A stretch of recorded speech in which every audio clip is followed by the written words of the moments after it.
ma'am. My name is Gashinkos Gross. I am agent. Please tell me what happened to your baby boy. So the other day, we went swimming in the lake, me and my little boo-boo boy. Then that naughty little boo-boo got into my chocolate-covered potato chips. And I was like, oh! And I called the vet, and I was like, beep, beep, beep, beep. And she was like, oh no, no treatment needed. He'll be fine. And then I went out to run some errands, and in the evening when I got back, I noticed some mulch in the backyard was a little bit disheveled, shall we say. And I said, boo-boo, what have you done now? He's very curious, you know. And then he greeted me as he always does. And then a couple of hours later, I was calling him to come in for dinner, and he wasn't coming.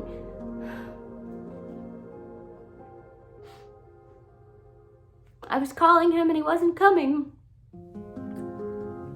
So I went and walked around the backyard, he wasn't there.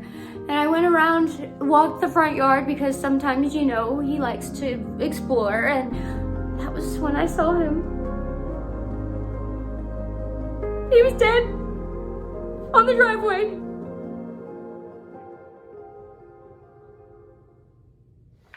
Ma'am, would you say that there are deer in your area? Yes, I would say there are many deer in my area. Yes. Quite curious. I accept this case. I will report to you soon. Goodbye. This is Agent Gashinkos Gross. Case number 2500. When I cut the skin on the ventral neck. More than a liter of unclotted blood poured out. And the blood expanded. It expanded the fascia of adjacent skeletal muscles. I then looked closely at the skin. There, I saw 2 roughly triangular, dark, red contusions that were adjacent to the hematoma. Similar contusions were present in the skin all over the left hip and the left shoulder regions. What is wrong? The neck blood extended around the trachea and the esophagus.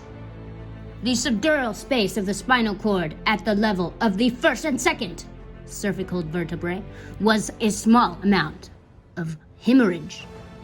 The stomach was naturally filled with potato chips, some green fluid, and around a dozen dark green to black firm spherical structures consistent with deer fecal matter.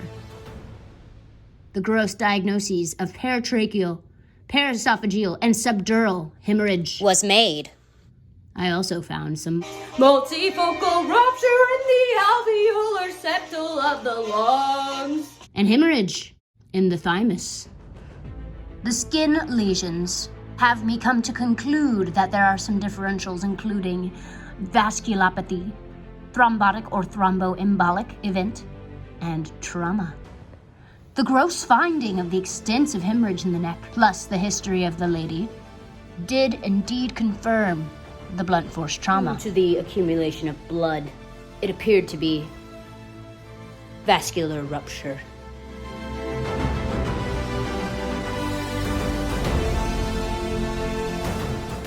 You can see the sign of struggle in the mulch being disheveled, the deer fecal matter in the stomach, and the lesions on the skin match those of a deer hoof. And March is the Virginia fawning season. A deer attack was suspected. Hello, ma'am. Due to our investigation, we now suspect that your dog was indeed attacked by a deer. Oh, really? When your boo-boo was kicked by the deer, the hematoma, or accumulation of blood in the tissue, put pressure on the carotid arteries and the trachea, Oh my! decreasing the blood flow to the brain Oh, heavens, no! and decreased oxygen to the lungs. Oh, God, no! There was also some, perhaps secondary hemorrhage around the spine. Yes, I see. Blunt force trauma to the neck has been described in the strangulation of the literature. It's often due to a collar or a leash, but here that is clearly not the case, ma'am. It's also clearly not due to you strangling your dog. Yes, of course, of course. The neck contains several vital things, including our breathing tube, the trachea, and vessels and nerves. Although research documenting deer-related trauma is sparse, I was able to narrow down that it was a female. This was because most interactions with humans involve females defending their little babies. Those which involve bucks also usually involve antlers. Veterinarians should be aware of this risk in order that they may diagnose and then subsequently treat the following wounds. This is another case solved